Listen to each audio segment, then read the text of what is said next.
நம்ம normal bending மிஷினுக்கும் automatic bending மிஷினுக்கும் என்ன differentiation ஆகுதுன்றதை இப்போ நம்ம டைமிங் பார்க்க போகிறோம். டைமிங் டியூரேஷன் எவ்வளோ கம்மியாகுதுன்றதை பார்க்க போகிறோம்.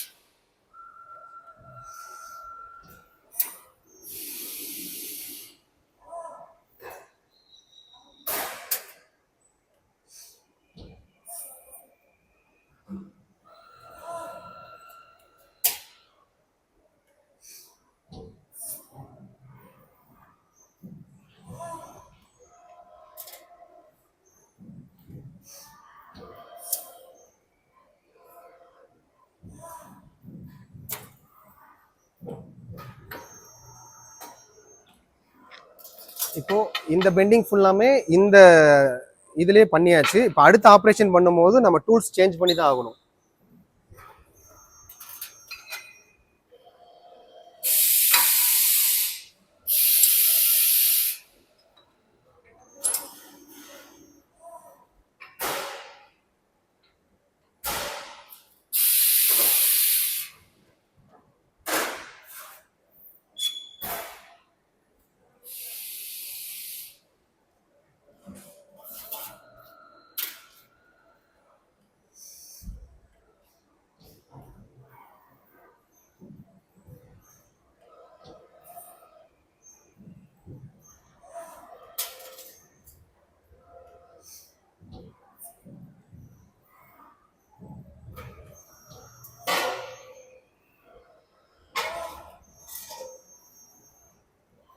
இந்த மாதிரி ஃபினிஷ்ட் ப்ராடக்ட்ஸ் பண்ணுறதுக்கு அரௌண்ட் ஒரு 2 minutes கிட்ட டைம் ஆகுது. இப்போ நம்ம ஆட்டோமேட்டிக் பெண்டிங் மிஷினில் பார்க்கலாம்.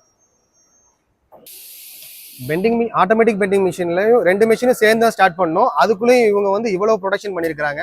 இதோட ஆப்ரேஷன் எப்படி வருதுன்றதை பாருங்க.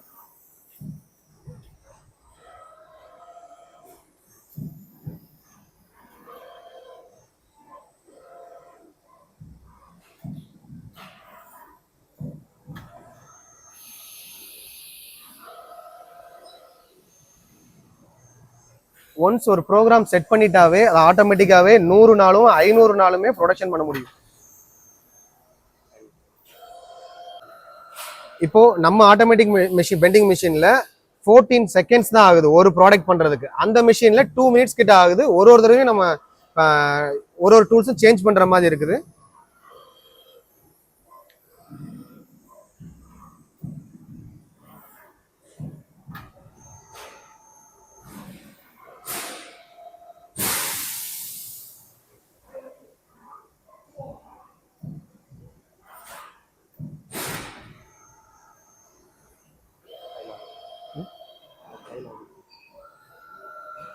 இதோடைய ஃபினிஷிங் அக்யூரசி பார்த்தீங்கன்னா ரொம்ப அதை விட இது ரொம்ப பெர்ஃபெக்டாக இருக்கும்.